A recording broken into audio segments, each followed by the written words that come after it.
JJ, Hello? if a newly promoted club goes away to Chelsea who've spent about £6 billion on new players and given them all 9-year contracts, they don't get anything from it, do they? Nah.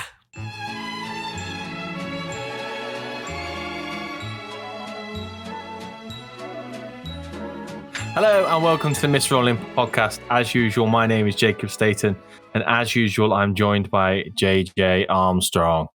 JJ, how are you? That was a bit of a simple way to say my name. Normally say it much longer and much more annoying. Are you all right? Well, I can't give the people what they want, can I? Can't give the people what they want. I told Jacob that was annoying and he cried earlier, so that's why we've I didn't cry, mate. we've You're the one who resorted cried. to simple intros.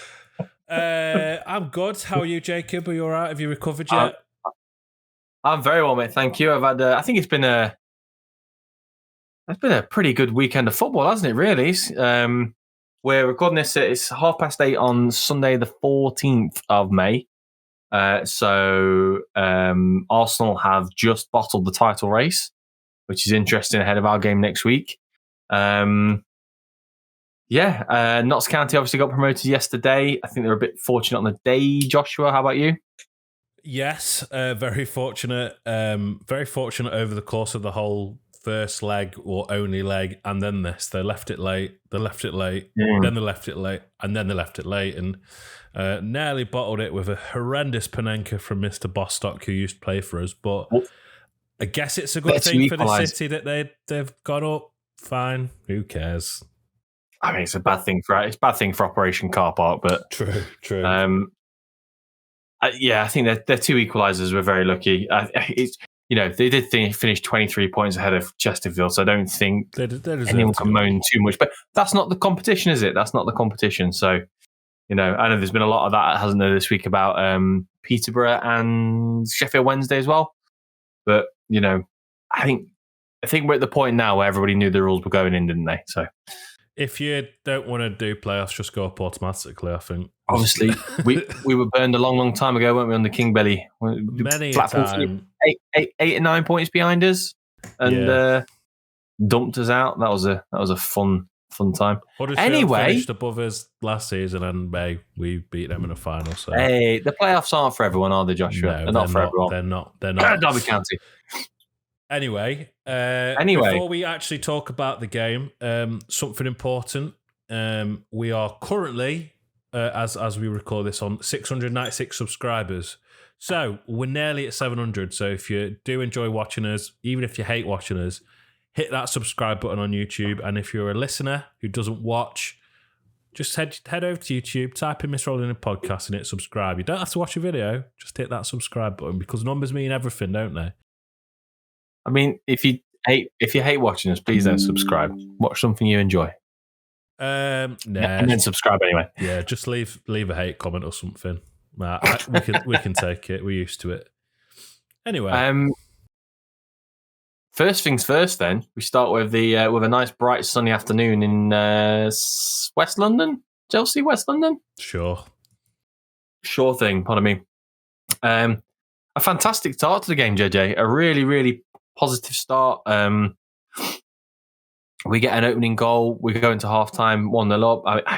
I think they had a bit more of the ball maybe in the first half, but we hustled, we bustled. I think largely what I think most fans called as well was going to happen. I know. They've got their issues. They have spent a lot of money on a lot of young players. They've got some really, really weird older players in that team, like Kovacic is obviously very good, but Raheem Sterling's apparently he's on nearly 400 grand a week. But yeah, it was a peculiar team at the minute, and obviously with Frank in charge. But yeah, I think we've had the lion's share of the half, if not the possession, that kind of thing. Created chances, and I think everybody was chuffed to bits going in at halftime, JJ. Yes. Before the game, I was slightly perplexed because Chelsea at the moment don't have a left back with Chilwell and Cucurella both being injured. So the youngster Lewis Hall came in and Chalobah was playing at right back, who I don't believe is a natural right back. So he's not.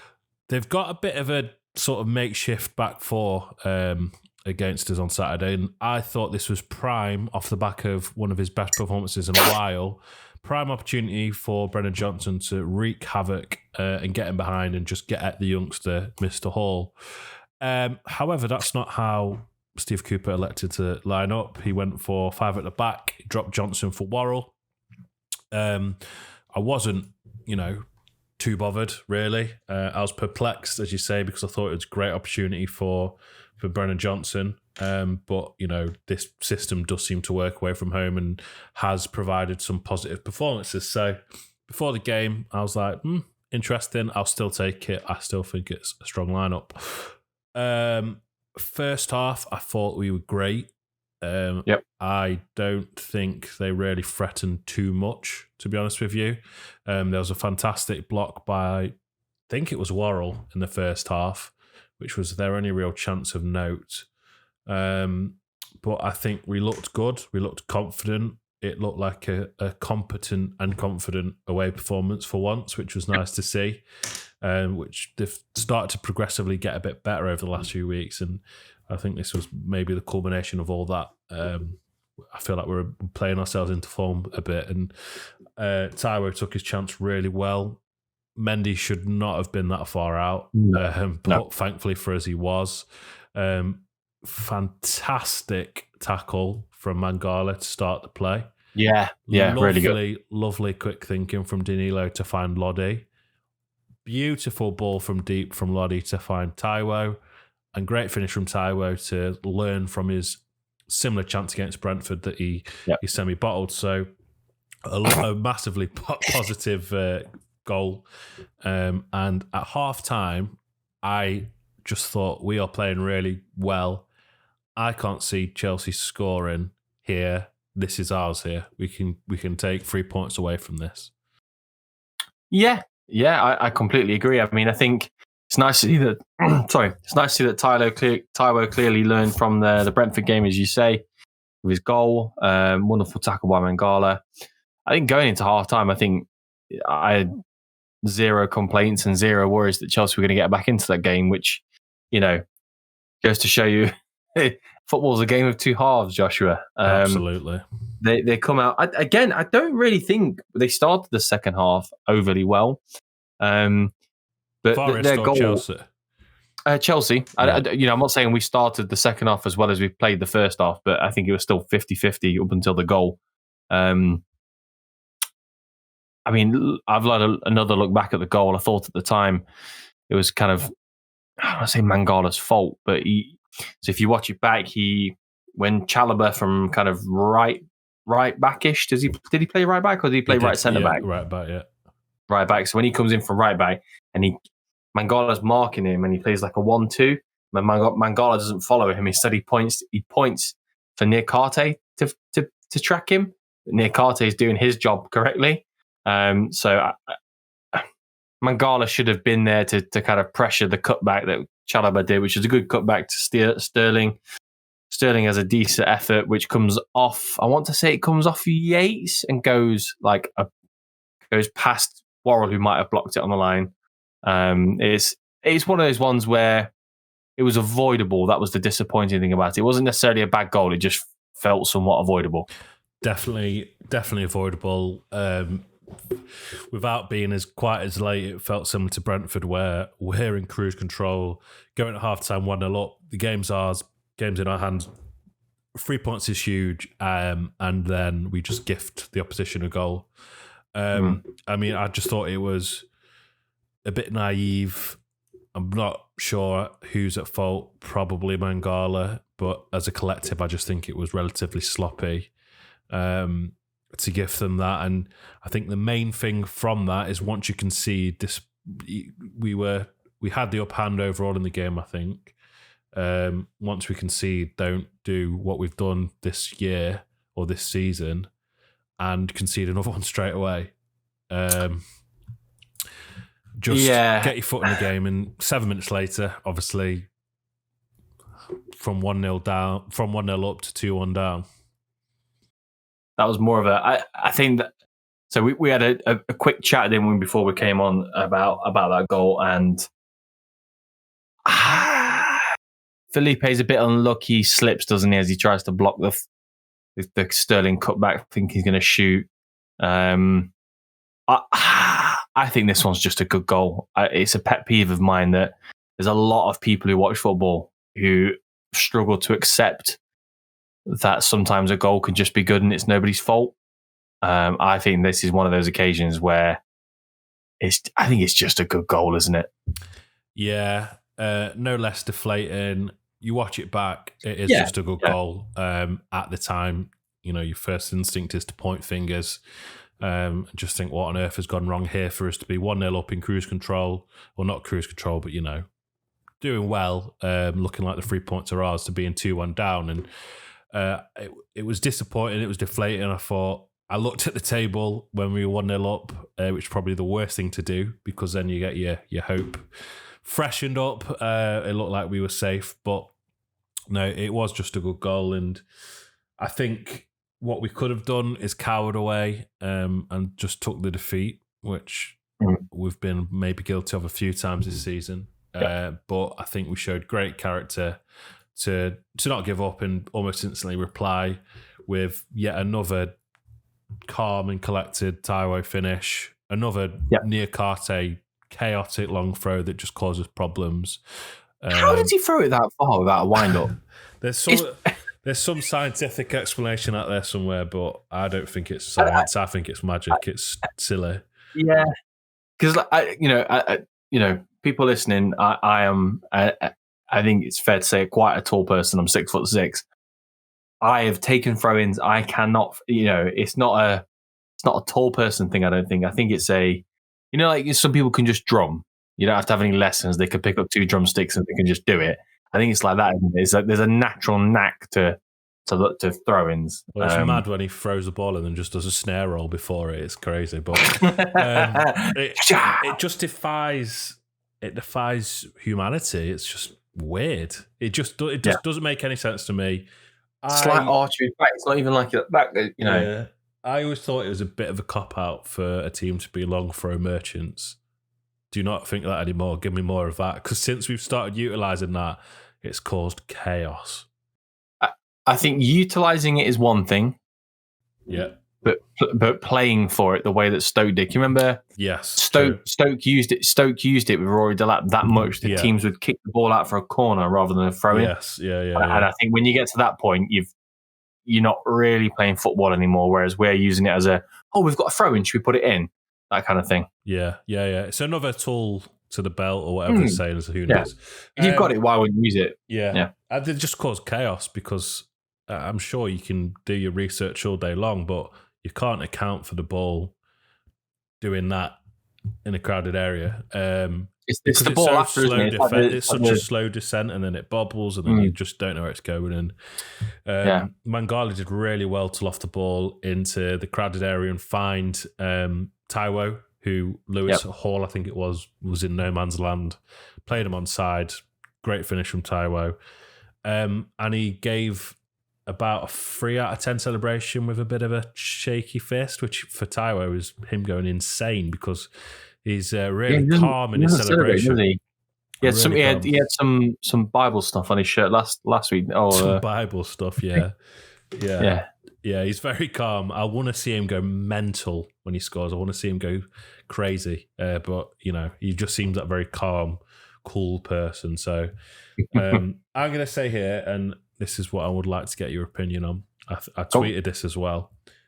With Taiwo fully fit, when he didn't think about his season, if he hadn't had any injury, do you think we'd still be this concerned about relegation? Do you think we'd have edged much more towards safety? And how many goals, he's on 8 now, how many goals would a fully fit throughout the season Taiwo have scored? I'm going to put an asterisk on it. I want to say we would be safe, or we'd certainly be like where West Ham are, but we'd have the extra few points. But I'd also like to caveat and say that if we had near Karte the whole of the season, very true, we would also be, I think we would just be safe now. I know he made the mistake against Newcastle Obviously, that was his first full game back, I want to say. I just think he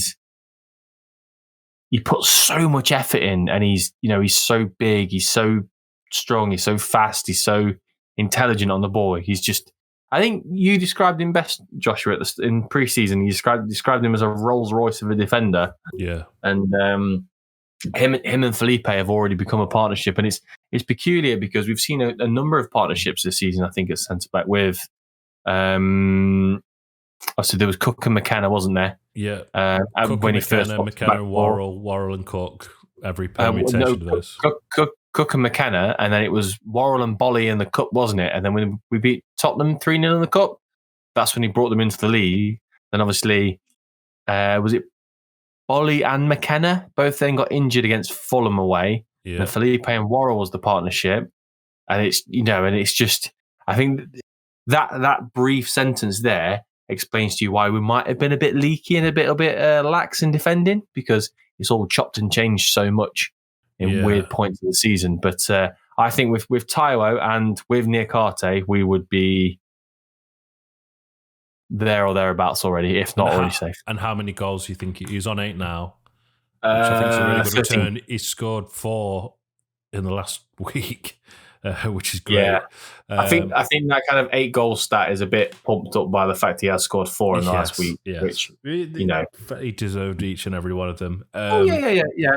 Yeah. But I think 13, 15 we're looking at. And I think for the first season of someone coming from the Bundesliga, there's a Bundesliga tax. I think that's a really decent return. I think if he gets 10, and Brendan gets 10, obviously we're running out of games. As I thought he was on 8 as well. Oh, I might have been looking at all competitions. Sorry. Yeah. Well, either way, I think they've both been really important to us. And I think it's a decent first season for both of them in the Prem. So, yeah, I just wanted to say Taiwo, for me, would have made a big difference towards safety, I think. I know it's obviously speculation, but I think he's been really important since coming in. Yeah, absolutely. Okay, then, Joshua, who was your man at the match? Sorry, mate, go on. I was going to say, before we move on to sort of the wrap-up of man of the match and stuff like that, I just want to make a few points. Number 1, this Lewis Hall fella, shite. Number 2, Kovacic, absolutely, that wasn't really a point, that was just me saying shite. Either way, Yates pocketed Kovacic quite easily. Yates is unreal. Another one to add to the if he was fit throughout the whole season. If anyone wants to chuckle, watch the first 10 minutes of the match bag and watch how many times Ryan Yates kicks, slaps, pushes, punches Kovacic. It's absolutely brilliant. Another one to add to the if he was fit, we would have been all right. 100%. And speaking of Ryan Yates, he's really lucky that João Felix is absolutely shit, because obviously João Felix kicked out in frustration to try and hit the ball towards Ryan Yates' face and completely missed. So can't get it on target because he's fucking rubbish. The VAR took a look at it and said that he didn't know what he was doing. It was accidental, so no further punishment. He knew what he was doing. He just was rubbish. And he's a petulant little kid and he's shit. So Chelsea, shite. The Chelsea fan base, shite. Couldn't air them once. And Fat Frank, you fraud, rubbish. Absolute rubbish. Okay. Now Swearfest is over. Who is your man of the match, Joshua? Man of the match has to go to Taiwo Awoniyi. I think you have to give it him for being in the right place, right time twice and getting us a point. However, there's a close second, but Jacob, I'll let you say your man of the match, see if you're in agreement or if you've got a second that I was going to say. Shockingly, my man of the match is also Taiwo Awoniyi. Has to be. I don't necessarily always go for the person who scored the most goals type thing. But I think he was right place, right time a number of times yesterday. I think he was in more of the match yesterday, which was nice to see. Whereas I think against Southampton, he kind of really towards when he got took off, he was drifting out of the game. And it was at Brentford before when IU came on for him. Yeah, again, he was starting to drift out of the game and not be there. So nice to see him being in more of the game. Obviously, takes two goals well as well. Yeah, my close second was Mangala. I know you could possibly say he was at fault for the first goal, but some really good tackles. The first goal, the tackle he made was essentially in that. The second goal, great lofted ball to find Taiwo. I think he had a really comfortable game in midfield, largely. I think he had a good game. So, but yeah, you've got to give it to Taiwo, really. Yeah. Who's your special mention? Mangala. Oh, he's already answered. Who's mine? So I'm just looking now. Mine's Ryan Yates. He gave Kovacic a run around. It's nice to have him back. I think he really showed in the Southampton game what he's all about. And again here, his presence on the pitch. He's back to kind of, when Steve Cooper came in last season and he turned him into this box to box absolute monster. That's what he's coming back towards. And again, like you said, you could put another second asterisk on the Taiwo statement around if he was fit all season. We had Niakate at the back, Yates in the middle, and Taiwo up top all season. Yeah, I think we're looking good. But we're getting towards settled 11 for probably the first time in the season. Obviously, it's been there or thereabouts for the last few weeks, and you can really tell the benefit of that. I think over the last few weeks, Cooper being backed was essential. Getting a few fitness, a few plays that were a risk on fitness back was really important. Getting a more settled defence, settled midfield, and settled attack, I think has been massive for us. And it's a shame it hasn't been the case for the whole season. But you can only play with the cards you dealt. Special mention as well, actually. Well, I said Mangala, but I think Joe Worrell had a very good game. Yes, yeah. Fair play to the lad. He's doing a good job when he's asked lately, so fair play to him. Yeah, absolutely.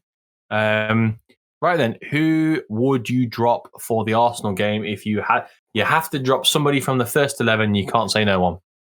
Special mention, but Joe Worrell, sorry, you're getting dropped. Who for? That's just because I want to see Brennan Johnson back in the lineup. I want to see the team that faced Southampton, exact same setup. I think, obviously, we'll talk about Arsenal and preview that after this, but I just think, at home, they are good, but I think just going for it is key here. So Brennan Johnson back in for Joe Worrell, who's been really good, but unfortunately, I would drop him if I had to. What about you? I think I would go for... This is a smidgen of a cop-out because I think he's probably going to be injured anyway. I'd go Danilo. I just don't want him to see him fully tear his hamstring off the bone or anything like that. I want him to have a break, so I'd probably put Kouyaté in, knowing that Kouyaté and Yates are going to bully Ødegaard. And who else? Who plays in the Arsenal midfield as well with Ødegaard? Xhaka and Jorginho or Partey, isn't it? Yeah. I think if it's Jorginho and Ødegaard, they're going to get. I can just see. I think Danilo's fantastic, and I just don't want him to. Like I say, I don't want him to have a long layoff. I know we're coming up to the end of the season, but I don't. I think for the sake of one game, I think I must have missed. I didn't realise he got injured yesterday. I didn't know that. He went down again, didn't he? I don't know if I presume he didn't just get taken off because he went down for a while and then he came off. So right, I didn't. My stream must have died at that point. That was heartbreaking to hear live for the first time. So he's really essential in his last two games. Yeah. Christ. And apparently Arsenal were after him for a number of years as well. Yeah, they were. A lot of clubs were after him. January transfer and recruitment has largely been awful, but he is a very good purchase. Yeah.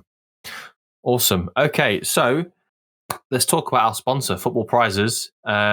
This week, what's on offer is a 2022 squad signed home shirt, which is absolutely delectable, isn't it, Joshua? Beautiful.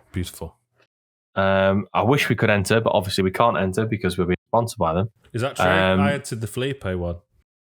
Yeah, you can enter as many times as you want. I just don't think you win, are you?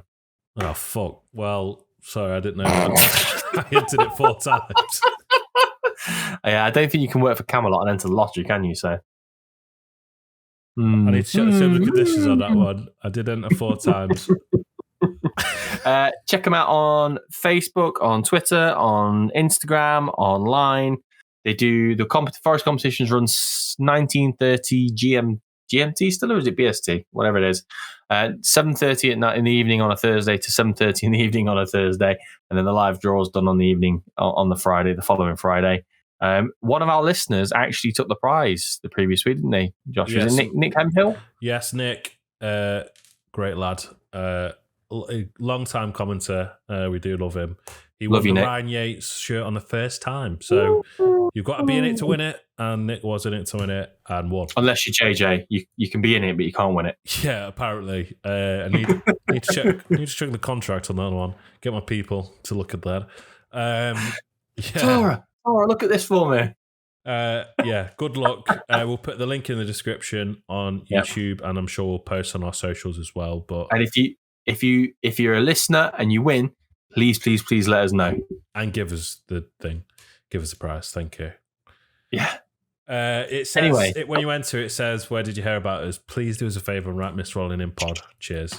And also give us a prize. Thank you. Cool. Now we're on to discussing the game on Saturday, which is obviously huge. I think I said earlier, didn't we? We're recording this Sunday night just after Arsenal have been whooped at home 3-0 by Brighton. Didn't we beat Brighton a couple of weeks ago? You're not wrong. Initially, I was. I don't know how this is going to affect our game because I think I've said on Twitter as well that I wish City were playing before our game, but because they're in the Champions League on Wednesday, they're on Sunday, aren't they? So, obviously, if they were playing before us, they would know they've already won the league. You know, obviously, Arsenal probably wouldn't show up, which they haven't done in the last couple of weeks anyway. So, but I think I said all along, I think we're going to win this and give City the title. I've just got a feeling there's something in my waters, Joshua. I'm there. I'm up here. Mystic pricks out again. Mystic rolling in. That's what we need to call it. Okay. I'm not quite as confident as you. I don't know if we can beat Arsenal. However, strange things have happened in football. We've done it many times recently, my mate. We've drawn against City at home. We can do anything we want. We've beat Brighton, who have just beat Arsenal, so we can do anything we want. Beat Liverpool. We beat Liverpool as well, yeah. So we can do anything we want. I'll give you some positives. Aaron Ramsdale, shite. That's as far as you need to go on that. Imagine selling Martinez to sign Rams. Ramsdale has had some really good moments this season, but today was dreadful. I think he's one of those ones where if there wasn't this thing at the minute about having to have a sweeper keeper who's good with the ball, I think he would be a really good standard goalkeeper. But there's a whole thing, isn't there, at the minute of, and I understand it. You know, everyone's watching Ederson do what he does, and it's amazing, and you know, Neuer and Ter Stegen and all that kind of thing. But it takes a lot to be able to do that properly, and he's got a mistake in him. Yeah, well, that's it. I think he is actually a pretty damn good keeper. Some of the saves he's made this season have been ridiculous. However, I was only half joking about him being shy. However, with his performance today, I do think his confidence may be knocked slightly. I do think he's always got the potential to try and oversave, if that makes any sense. And he's got one in him. He's got one in him to dive for the cameras and try and make it look special, and has the potential to utterly collapse. But yeah, I think he will. His confidence will be shot after today's performance. Saliba isn't playing. They've got that Kiwi or however you say it. He didn't look too great today to me. Let's have a look at his name. What's he called?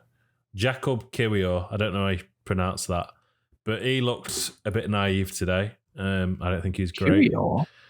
Ben White, I think, isn't really a footballer, so we can disregard him. There's a really interesting article to anyone on the Athletic to anyone that subscribes. It basically says that he doesn't actually like football. Yeah, it doesn't. You can tell.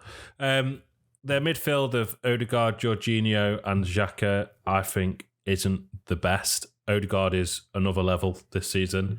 He sounded dejected in his post-match interview. He said the title's gone. So that would be in his head. And Jorginho and Xhaka, I think, are just average. The real threat for Arsenal, to me, is that front three. Saka, Gabriel Jesus, and Martinelli. They are going to cause problems. However, today, Martinelli came off injured very early on and was walking around in a boot at the end of the game. So I don't think he'll be playing. So he'll never be the world famous. He'll never be the world famous, mate. So that will be, obviously, they've got Trossard, they've got Nketiah, they've got Nelson, they've got Smith-Rowe, they've got very capable replacements. I just think this week their heads will drop a bit. They've lost the race, which is, I think everyone could probably see it coming, really. City are a different beast, but they've lost the race. The heads will drop. I think Forest, with their home atmosphere, knowing that a point will probably keep us up, I think the home atmosphere will carry us through. I think it'll be really special. It's the last home game, so it's our last chance to be loud and proud. I'm going for a draw, and I think it's going to be a very, very special day. Even if we end up getting absolutely pumped, it will be a very special day because it's our last home game of the Premier League season this season. Yeah, absolutely. Absolutely. I'm going to go 1-0 Forest. Say that quietly, Jesus. 1-0 Forest. Don't let them in. I've fancied us in this game for weeks.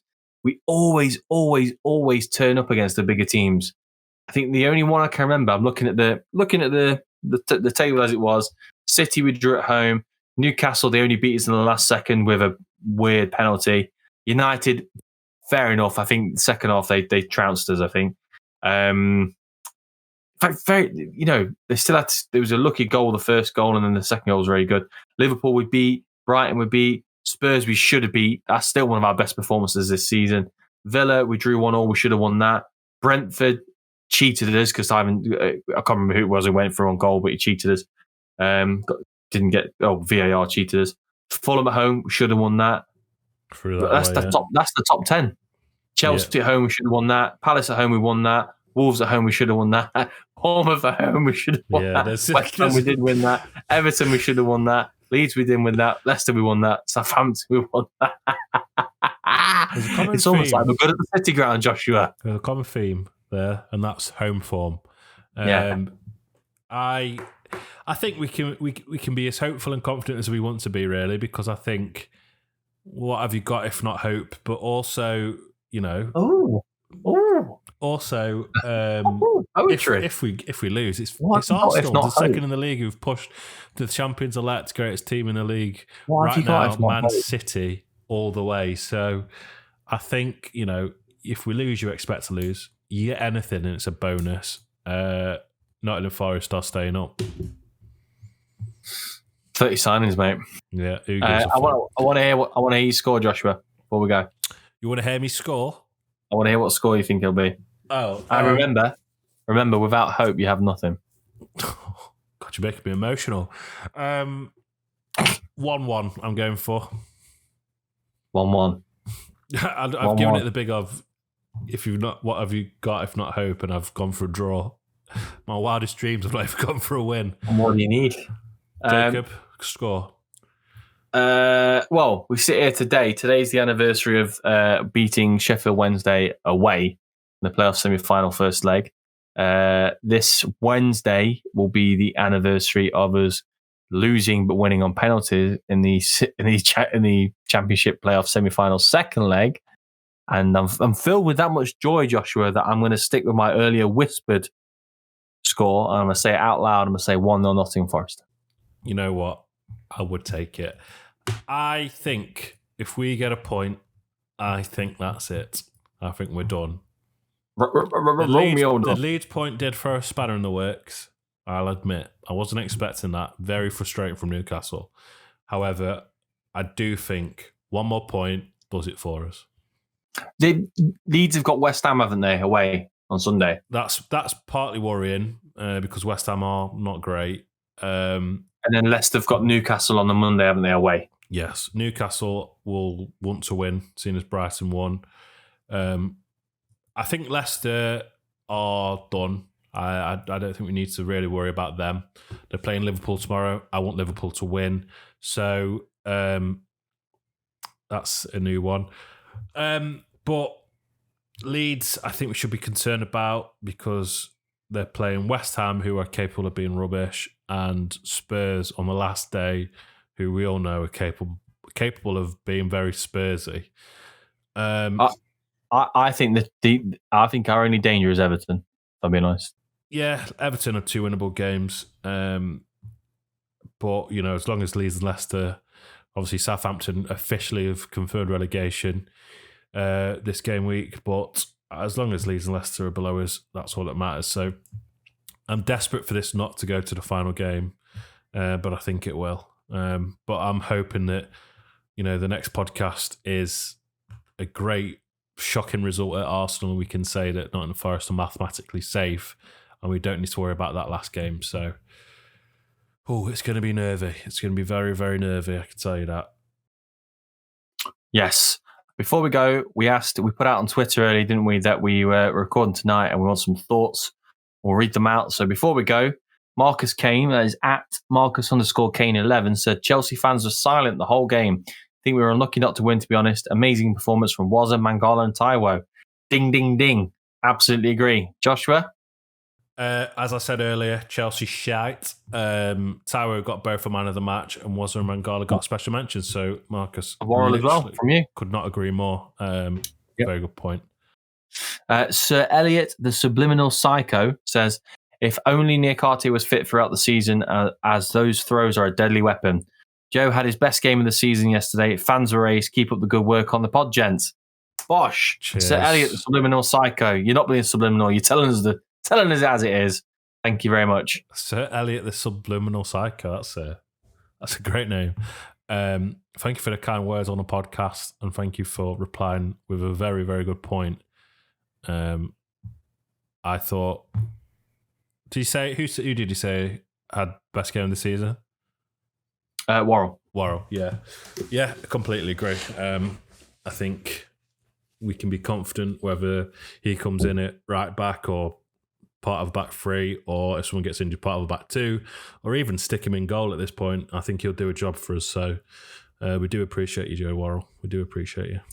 His performance yesterday was giving it weren't Barcelona Warwick vibes. Yeah, good lad. I do love him. Oh, captain, my captain. Okay, well, if you're listening for the first time, thank you for finding us, and if you've come back again, we love you. You Reds.